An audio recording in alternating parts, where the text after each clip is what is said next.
Ben, pronouns are he, him, in Texas, wants to talk about the lies of Muslim apologists. And I have no expertise here, so I get to stay quiet. Okay. Does it work? Do you want me to drag them in, or? Oh, okay. Can you hear me?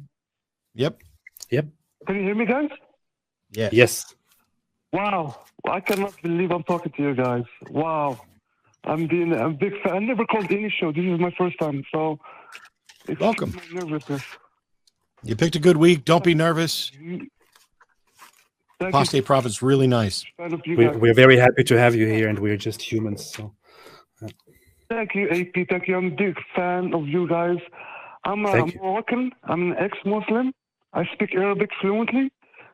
So when I see like Muslims apologists, especially people like Muhammad Hijab, who speaks Arabic, the amount of lies they lie to people that don't speak Arabic is unbelievable. I mean, I'm sure you know that, AP. You have experience with it, especially with Muhammad Hijab. I mean, I just what else I want to say? It's, I mean, like, for example, about, I don't know if you know, Matt, that, like in Islam, in Quran, there is a verse says, "Walla ilam yahidi," which means that,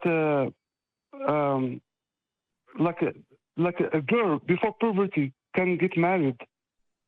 And so all authentic explanations of Islam agree, but a lot of them lies about this stuff. Do you know about this, AP? Yeah, I think I know what you're referring to. It's a discussion that the person you mentioned. I don't want to give specific people too much attention right now, but it's a discussion about marrying, and it talks about those wives who had their those wives who have not had their puberty yet, or something like not puberty, who didn't menstruate yet. That's what the Quran says, I believe, right? Which means before the little girls, before they get puberty. That verse is talking about the divorce, by the way. So the girl before, which is ridiculous. You know that this verse, I start questioning my belief with this verse. I could not believe. I had to search and search. I could not believe the creator of the universe say something like that. Can I quickly clarify for everyone who is viewing and who doesn't understand the context what we're talking about?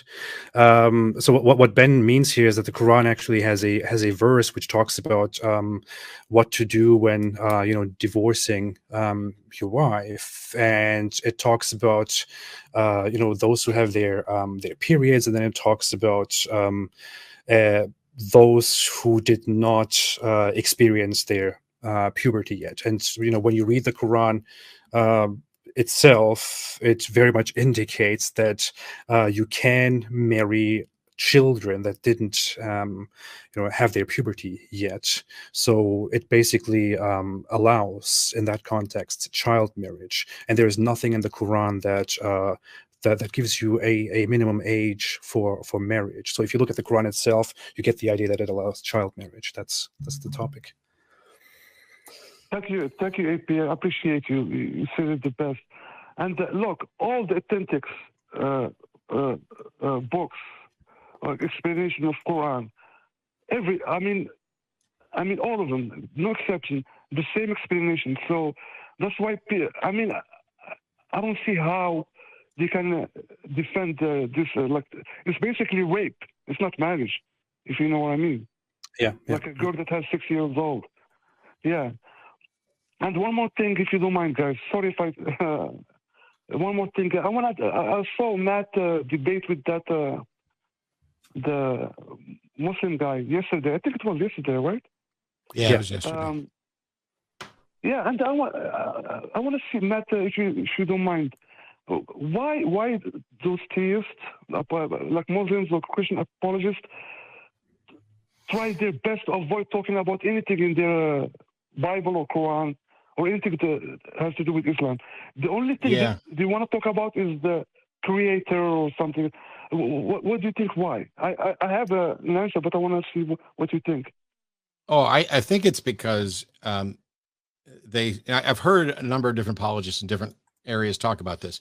For example, Scientologists don't start by telling you about Xenu, the intergalactic overlord, and how your body is covered by Thetans, who were people destroyed in a volcano with nuclear weapons.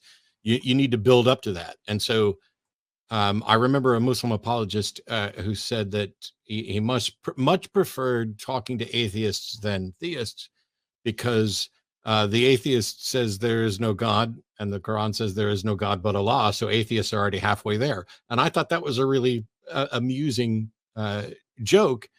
But the truth is, these apologists are defending really abstract notions that there must have been a creator, because it's impossible for them to defend what's actually in their holy book and the God that they actually believe in.